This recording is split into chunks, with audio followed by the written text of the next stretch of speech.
The scientific study of the Old Testament, its principle results in the bearing upon religious instruction, by Dr. Rudolf Kittel, Professor at the University of Leipzig, Germany, translated by J. Caleb Hughes, MA, PhD, with 11 plates and sketches in the text, published 1910. We're going to continue with part 2, but we're going to skip everything and go directly to the Assyrian aspect of this book. And it reads, 1. Assyrian Babylonian parallels to the biblical stories of the antediluvian period. We shall first of all make a few general remarks upon these parallels, or Kittel would, and their importance in the understanding of the biblical stories. Much of what Kittel would say, following, is probably already known to you. The questions at issue have for many years past been widely discussed, public interest having been aroused by the so-called Bible Babel controversy, which followed the publication of Professor Theological book. For all that we cannot leave out or omit his remarks, for all that you can't leave out his remarks from these lectures, as he states, but he'd continue to confine himself to the principal facts, more especially to those of fundamental importance. He would not consider the numerous corroborations, elucidations, additions, and interpolations to the biblical narratives of the period of the kings, which are to be found in the Assyrian cuneiform inscriptions. These are of little importance for the purpose, or Kittel's purpose, that he had in mind. He begins with the narratives of the creation and fall. As you probably all know, we find narratives describing the creation of the world not only in the Bible but in the records of a number of other ancient civilized nations. These of necessity demand a comparison with the biblical, but with the exception of the Babylonian narrative, not one of them deserves to be called a parallel. The Babylonian is found in several redactions, which we shall consider together. Well, he states that he and us would have to consider together. The essence of the narrative is that at the beginning there were no deities, there's no gods, big G, little g, but only a liquid mass, or water, and darkness. This mass or chaos is mythically, okay, this is in the Assyrian myths, right? There was only a liquid mass. This mass or chaos is mythically represented as being composed of ocean, Apsu, and sea, Tiamat. From these two the gods were formed. The gods decided to bring order into the disordered mass, for example, to create a world. The representatives of chaos tried to prevent this and rebel. Thus, the creation resolved itself into a mighty combat between the gods and the elements and forces in the world, more particularly between Marduk, the god of the rising sun and of creation, and Tiamat, which is represented as a mighty dragon. Marduk overcomes the dragon and cleaves it in half, chops it in half, cuts it in half. From one half he makes the firmament, or the foundation, right, the land. Okay, right, the covering over the land, like the dome, right, above it. And from the other the earth. As he makes the sky, etc. Afterwards he created the heavenly bodies and caused the sun and moon to shine. Then came the plants and animals, and lastly man. When you compare this Babylonian myth with the biblical narrative, we find unmistakable points of resemblance. The points of departure in both is chaos, the earth, for example the world, was waste and void, see Genesis 1-2. In both it is said that the original flood, Tiamat, Hebrew Tehum, was divided into the upper and lower waters. In both we find the same sequence of events. First the creation of the heavenly bodies, then of the plants and animals, and lastly of man in both. The formula. He saw that it was good. God saw that it was good. Seems to play a definite role. But along with these similarities we find essential differences. In the biblical account, God himself, the unique and spiritual, stands at the beginning of all things, exalted far above them all, and his first act is to create light. He says, let there be light. In the Babylonian narrative, which is throughout pantheistic, meaning that it's got many gods with little g's, in spirit, chaos is the beginning of everything, out of which the gods were the first to be created. In the former narrative, God, with a big G, the head chief, right, is before all else. In the latter, the deity must first come into being. The pagan pantheistic character of the Babylonian narrative becomes especially clear when we consider the position of Tiamat. The ocean is thought to be animated. The dread of the sea and its opposition to earth are pictured as a dragon or a leviathan in the Bible. And the whole creation of the world is thought of as a terrible combat between the deity and nature. By dint of great exertion, only is the deity able to bring about the creation of eternal nature. The account of the creation of man also shows the antithesis. In the biblical narrative, man is created in the image of God, and he breathes into him the breath of life. In the Babylonian narrative, one of the gods is decapitated, and from his blood mixed with earth, man is fashioned. In short, in the latter we have polytheism, paganism, and natural religion. In the former, monotheism and a spiritual religion, which reaches its climax when it declares that God, with capital G, creates by merely giving expression to his will. He says it, he thinks it, he says it, and it becomes. Although the differences are so great and far-reaching as to place the biblical narrative in its spirit and contents far above the other, yet the relation between the two is so close that it needs some explanation. It is not enough to say that the coincidences are accidental. In some way or other, we must assume that there was an original source, either as an oral or a written one, from which both have been derived. It's what scientists say, right? As well. There has to be a source. There has to be a beginning, an origin. Maybe Einstein, etc., right, said this statement, right? More will be said upon this point later when we are discussing the narrative of the deluge, or the flood. Here, Kittel will only point out the abiding religious superiority of the biblical story of the creation. If it was desired to examine this narrative from every possible point of view, it would perhaps be necessary to take into account its relation to the conclusions of the natural sciences. But if we did that, we should go beyond the limits of our theme. All that we really require will be found in what follows. And footnote indication there. See further on page 262. The superiority of the biblical narrative is seen in the following facts. First, God himself is the creator. Nature does not beget itself. It doesn't do everything itself. The narrative protests in the most definite fashion against all manner of pantheism. Secondly, God creates without difficulty, without struggle. God and the universe are not antitheses. Thus, the Bible strongly opposes dualism. That there was two gods in the action, right?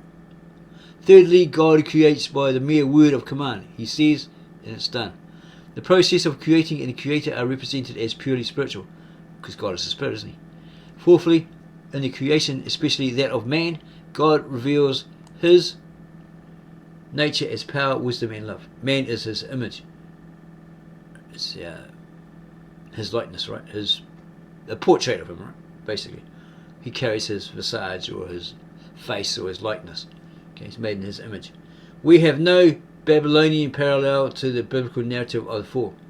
We need hardly consider the cylinder seal, which would be the Assyrian one, which for some time past has been erroneously interpreted as representing the fall. When Adam and Eve sinned, they fell from grace and ousted out of the presence of God. We can only say that the idea of man's original state of blissful felicity, often described as the Golden Age, is common to many nations of antiquity. Similarly, the thought that man forfeited this happiness through his own fault. The idea that the serpent, represented as a power inimical to man and thoroughly evil, had a share in effecting this, is also to be found. Also the conception of the tree of life and many others. But all these are isolated fragments. A connected narrative which we could call a parallel to the biblical history has not yet been discovered. The best example for the purpose of comparison is the Babylonian Adapa myth. But we've previously read a book and did a video on it where it's been proven that the language used was Hebrew. It's all from the Hebrew, not from the Sumerian, the Akkadian, or the Babylonian. It's all from the Hebrew. So it's the Mesopotamia geographical location, right, where Abraham the patriarch came from. Because in our other video that we did of the Brita. Yeah, Genesis 10:10, something like that. Or after that, Abraham is told by God, you know, I'm giving you this land of milk and honey, abundance. You have to pick up all your things, move your family there, the land of Canaan, and you'll dwell there, etc., etc. Okay, but on the way there, Terah dies, and it's a brother of Haran, so it'd be the uncle of Abraham, or that's Abraham's father. One of them dies anyway. They bury him, but they stay there in Haran, named after that particular person, right? And then later on, they go into the land of Canaan, as promised by God, right? They're called Awer, A-W-E-R, which means in the Aramaic, from the Tav Eshet, Aramaic, those who crossed over, those who made this journey, took this passage, right? I.e. into the land of Canaan at some point. Yeah, so all this Akkadian, Sumerian, Akkadian, Babylonian cuneiform texts were actually originally from the Hebrew. It's like they adopted and adapted it into their language, their culture. You know? They're basically saying the same thing, but in their language. So that's the origins of the Hebrew. Which would be pretty obvious because when did those men go to the east? Was that after Noah? In the flood? Yeah, probably pre Abraham. Okay.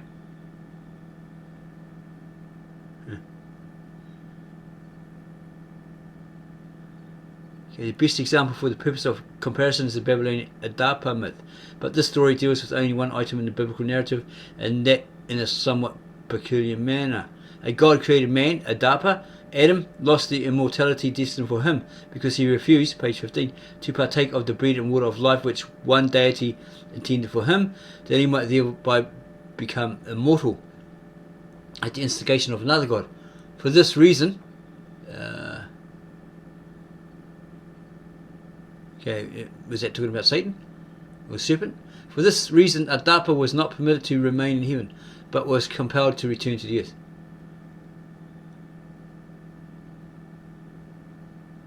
Okay, that's Adam. So apparently, maybe Garden of Eden was a sanctuary, paradise right above the earth, and he gets booted up, ends up on the land. He ends up back on earth. At one point, a decided resemblance to the biblical narrative is undeniable. For example, where the attempt is made to explain man's mortality. Both narratives strike the same keynote. Man was originally intended to be immortal. This was to be effected by eating the food of life, but he forfeited this privilege, and henceforth must dwell upon the earth as immortal, afflicted with every evil. But the resemblance between them is a very remote one, which simply proves that they have been derived from a common tradition, nothing more. The very great difference between the two is far more striking than the resemblance, and with it the strength of the moral and monotheistic disposition of Israel over and above the polytheistic mythology of Babylon. And one had one god, monotheistic, and the others had many, two or more gods. So much may be said upon the subject as the result of the excavations, archaeological, etc. But what we have said does not exhaust all the problems relating to this narrative and that of the creation. The solution of the other problems cannot, however, be regarded as authenticated conclusions, certainly not among those based upon the results of excavation or archaeological digs, excavations, and their popularity depends largely upon the position of their proposer, without accusing the latter of being arbitrary and careless. Kittel's own opinion was that he found briefly expressed at the end of his chapter. His opinion will be found briefly expressed at the end of this chapter. Much clearer is the parallel to the narrative of the deluge. The biblical account is well known to all. The Babylonian version is found in the famous Epic of Gilgamesh. The epic is written upon 12 tablets and narrates the adventures of King Gilgamesh in his efforts to obtain eternal life. One episode of this ancient poem, which takes us back to a period prior to 2000 BC, found on the 11th tablet, describes the deluge or flood. This, like the biblical narrative, tells of a pious man here called Ut-na-Pishtim, should be Tim, not Tin. Also, she Suthros, whom the deity intends to save, and who for that purpose is commanded to build a ship into which he takes all kinds of animals. After the waters of the flood have receded, he sends forth first a dove, then a swallow, and lastly a raven. One cannot fail to note the wonderful harmony which exists between the two narratives, but here again the differences are at once obvious and are greater and far more significant than the coincidences. The narrators take totally different points of view. One reflects an exalted monotheism, the other polytheism with all its weaknesses and shortcomings. In the Babylonian narrative, the gods themselves are terrified at the flood and flee to heaven, and they cower like whipped dogs. And when Noah offers a sacrifice, they collect around it like flies. Is he actually talking about Upatshim? Because he's put Noah there. Okay, it should be, Upatnapishtim, or Zuthros, not Noah. Yeah, even though Noah, when it's put into N apostrophe AH, is Palestinian and sounds very much like the same name, Noah. These examples offer sufficient proofs that even here, where the points of resemblance are prominent, we find that one a refining and recasting of the most exalted kind, but in the other confusion. But how is the parallel to be explained? This question brings us back once more to the narrative of the creation. It has often been maintained that the Jews became acquainted with Babylonian myths for the first time during the exile, and that a Jewish priest appropriated them, or got hold of them, and remodeled them, or adopted and then adapted them, changed it, tweaked a bit here, added a bit here, changed the dates, changed the names, all that sort of stuff, after his own fashion. Whatever may be said in other respects concerning the latest recension of the priestly of certain Old Testament narratives, it is highly improbable that Israel did not become acquainted with these myths prior to the exile. Yeah, as we were saying, from the book and the video that we did, we found that this person had done the research and figured out that the Hebrew was the forerunner to all these Sumerian, Akkadian, Babylonian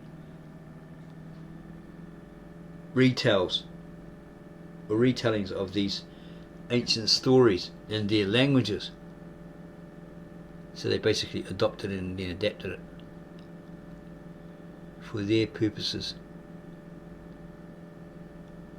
One seizes therefore upon the possible alternative explanation and assumes that they became known to Israel in the days of Omri and Ahab, at which time the political relations of Israel with Assyria were very close, and when Israel's conceptions were influenced by Babylonian thought. As long as the Amarna tablets were unknown, such a theory was quite feasible. But since we have become acquainted with these, and have learnt that even at the time of their composition, the 15th century BC Babylonian mythology was read and studied in Canaan, this theory may also be regarded as superseded. Since the early Canaanites knew some of these myths before Israel became a people, how they became acquainted with them we shall explain later. Everything points to the fact that the Babylonian version of the creation and the deluge became known to the Israelites at the latest soon after their settlement in Canaan, for example in the period of the Judges. Yeah, so let's take us back to that thought. Yeah, Noah gets out of the flood with his 3 sons and their 3 wives and his wife, Noah's wife, and then they wander off from wherever they landed on the flat plain in Armenia, wherever, and then they had descendants. Their sons had sons and daughters, etc., and then they had sons and daughters, and descendants came from there, right? They migrated, all this sort of stuff, and then they become some of the sons like Canaan, Ham, etc. They ended up with descendants that became the Egyptians, Mizraim, and Put, or Punt, or Fut, and Canaan. Okay. So, whoever they were that went into Canaan, that region, nobody really knows what colour they were. Okay. A lot of people say, "Oh, they're black." So say, "No, they're all white." Okay. Where's the evidence that they were? Okay. It's just hearsay. If you don't have the evidence, you can't back up the claim. You've got no sources, no links to the sources to prove it, etc.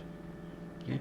And it doesn't say in the Bible, oh, and then their descendants who were black, when they first went into Canaan or Mizraim, that region, that geographical location, were black.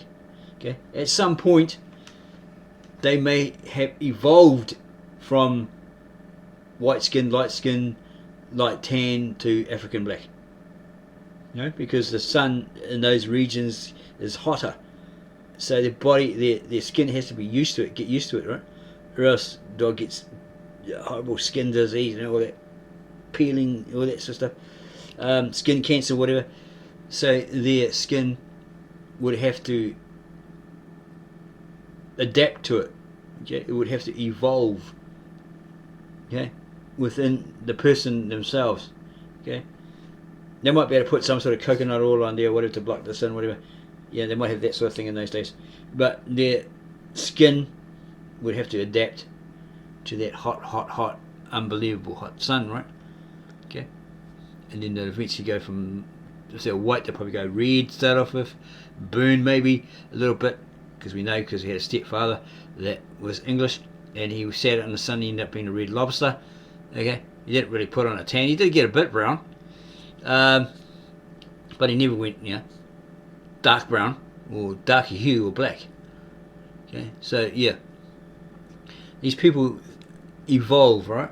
They have to fit to that environment. They might suddenly go somewhere else where it's ice cold, right?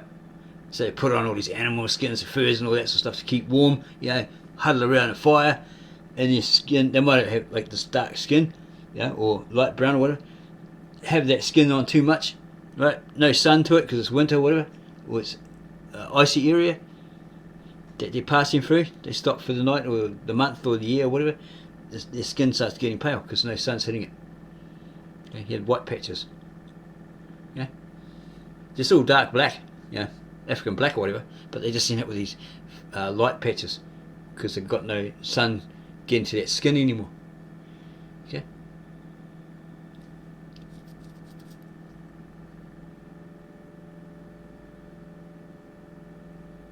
Okay. In the days of Omri and Ahab, at which time the political relations of Israel and Assyria were very close, and when Israel's conceptions were influenced by Babylon thought. As long as the Amarna tablets were unknown, such a theory was quite feasible. But since we have become acquainted with these, and have learnt that even at the time of their composition, the 15th century BC, Babylonian mythology was read and studied in Canaan, this theory may also be regarded as superseded. Since the early Canaanites knew some of these myths before Israel became a people, how they became acquainted with them we shall explain later. See, there's a clue there. Okay? Abraham, his descendants go into Canaan, they live there, they intermarry, have children, etc. Centuries before, a century before Jacob was born, and then the Israelites and his descendants were on the scene. Okay? Since the early Canaanites knew some of these myths before Israel became a people, here's the clue, how they became acquainted with them we shall explain later. He shall explain later in his book. Everything points to the fact that the Babylonian version of the creation and the deluge, or the flood, became known to the Israelites at the latest, soon after their settlement in Canaan. So the Israelites must have gone there as well. Example, in the period of the Judges, the book of Judges, right? It is quite possible that Israel became acquainted or familiar with these myths in this manner, and that under the influence of prophetical ideas, they were remodeled, adopted and adapted, and gradually attained the form in which we now find them in our Bibles and modern translations. This view has the support of many scholars, but personally, Kittel was unwilling to accept it, at least as far as the narrative of the deluge or flood was concerned, and states it could hardly gainsay the biblical tradition according to which many of the later Israelites derive their origin from the Far East. If this tradition is true, and even if even in antiquity these narratives of the creation and deluge or flood were currently among the nations of the East, it is highly probable that the nomad tribes, these are wanderers, wandering through the desert, living in tents, raising animals, That's the definition of Arab, not a black Islamic or anything like that. And it doesn't state if they were black. But again, if you're in those desert regions for a long period of time, your skin evolves and you become a dark hue, maybe even black, African black, right? But we weren't there, so we can't really confirm that. Can only use that presupposition. Okay, so they had a knowledge of these traditions in remote times before they ever came into contact with the Canaanites.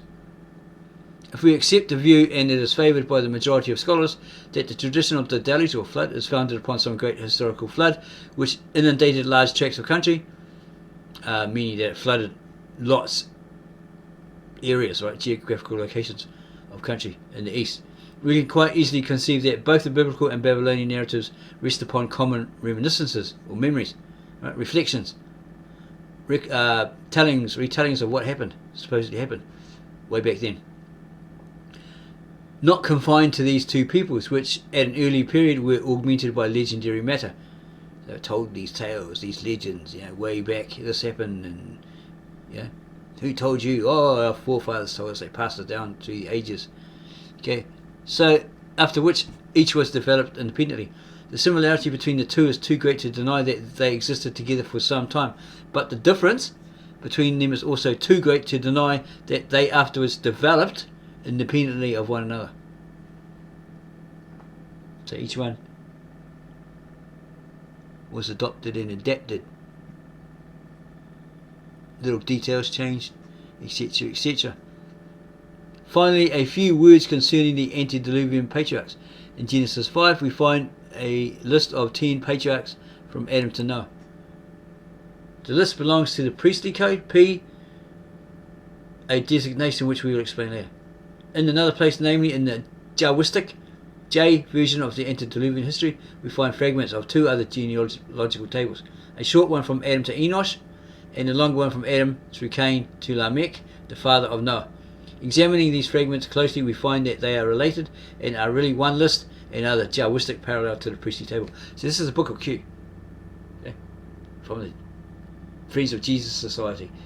It's in the margins. It had P, J, E, Y, okay, and referred to the Jawists or the Yahwists, the evangelist, the priest, and the Elohimist, right? Yeah.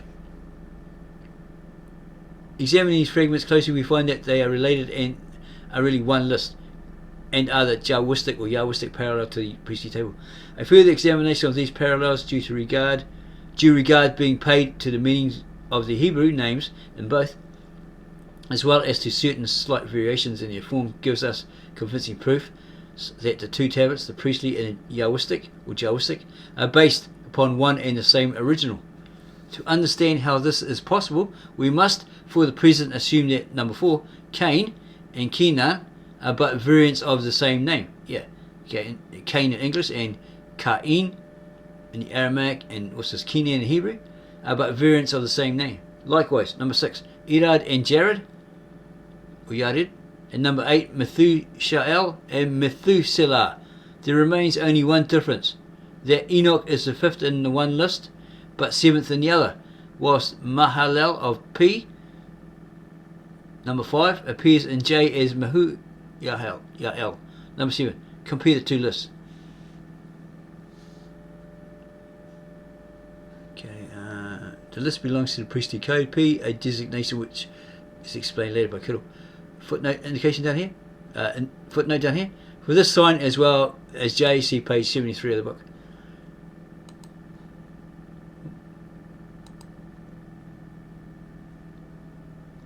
The meaning of numbers 1 to 3 are identical in both tables. Adam and Enos both mean man. Seth probably means sprout. Seth.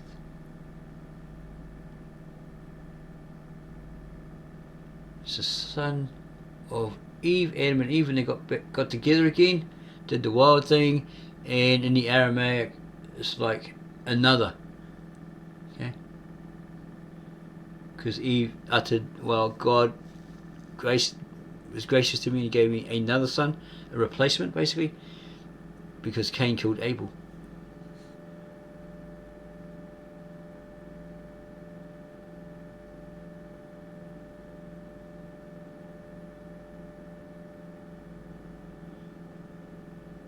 If therefore Cain is in the one list referred to as the son of Enosh,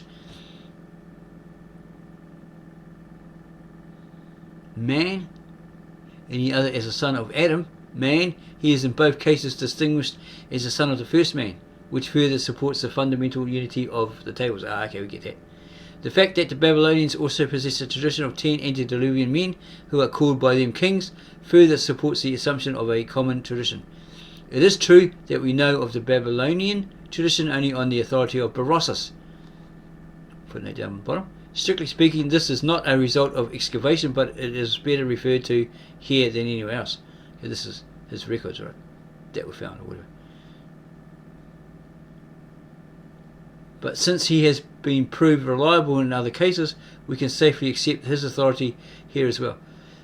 And Kittel says he'd only cite 3 of the names which he mentions.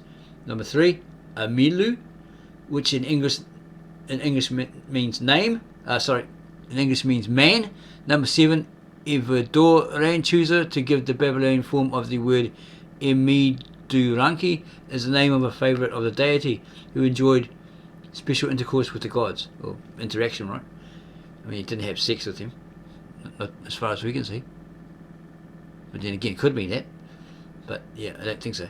There is therefore no doubt but that he, if not in the name the Enosh of the Bible, that he is, if not in the name the Enoch of the Bible. The same can be said of Xisuthros, the Babylonian Noah. He might have been up there messing around with the female goddesses, but it's not indicating that he just says the gods. But yeah, they're probably gods as well, part of that pantheon. So they'd be called gods, not goddesses. So that in Babylon we find an ancient genealogical table which, despite differences in details, furnishes a distinct parallel to that found in the Bible. And Kittel started to think they could claim this to be an authentic conclusion, although opinions differ in the interpretation of details. We may at least maintain the following conclusions. First, that the names and tables in Genesis have not been invented arbitrarily, as has sometimes been thought, but are based upon very ancient traditions which were current in the Orient, or the East, right? Secondly, that the biblical lists, differing as they do from one another in details, cannot without further proofs be regarded as records which give a true historical account. The relation between the 3 lists can be seen at a glance from the following tables. It's a generation list, genealogy list, from Adam to Noah, and there's the Babylonian names. This is according to P, the priest, the Yahwist, times 2. Let us summarize our results. We are able to prove beyond dispute that parallels to important narratives of antediluvian times exist outside the Bible. These parallels present a remarkable agreement, even in details, with the biblical version, even though the latter shows signs of an independent development. This fact, along with the other characteristics of the biblical story of primitive times, concerning which but little can be said whilst we are discussing the results of the excavations, leads us to conclude that the narratives in their present form cannot be regarded as records in the strictest meaning of the term, nor are they legends or myths in the usual sense of the words. Rather, are they partly the product of a childlike, naive age, partly the result of the meditations of great thinkers deeply imbued with the spirit of prophetic religious ideas. Thus, the most important of these stories, without being historical on all points, but rather adorned in many parts with legends and myths, or mixed together with them, right, appear not in their details but in their great principles, as true facts of the most exalted and permanent worth. The story of the deluge or flood tells of a great flood in primitive times which sorely afflicted man. The story of the creation bears witness. Okay, there's a footnote indication here somewhere which says see page 260.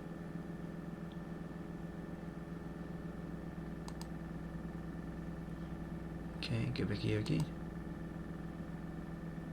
Okay, so the story of the creation bears witness. to the eternally true fact that the wisest creative will of the one spiritual God called the world into being. He thought it, he spoke it, boom, it happened. Whilst the story of the fall tells us that once, in the far off past, when created beings became conscious for the first time that they were men,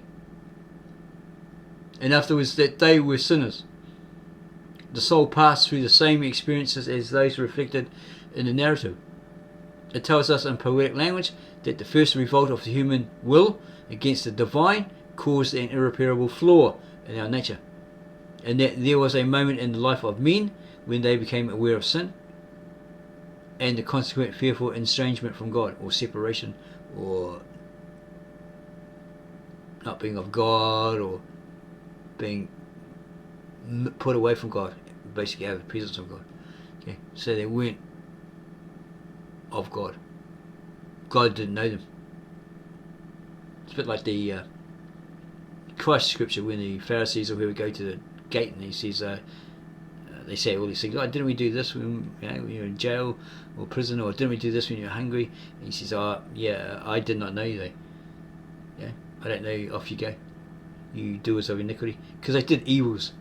They're all holy up front, pretenders, etc. But behind the scenes, they were like evil and slimy and cunning, that sort of stuff. They did their wickedness, in secret sort of thing.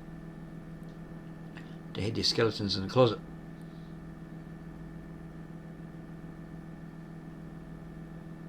Everywhere where men are conscious of the seriousness of sin and of evil, it must also be clear to them that primitive men, however else they were constituted and whatever their further past may have been, did not pass dreaming and playing into a consciousness of sin, but that the transition was accompanied by a severe shock and a deep fall from grace. That in the widest sense is the historical value of the narrative, although it is blended with legendary details and myths. It's the way they told it, they expressed it. How do you best put it across? It's got to be exciting, interesting. Or if it's the same old thing, yawny. We've heard this before. How boring, There's no excitement in it. You're sitting around a campfire, trying to keep warm, and you're roasting marshmallows and all this sort of stuff, drinking hot cocoa, right? And you tell this. It's like you tell these exciting ghosty stories, right? And all this sort of stuff. That sort of stuff, right?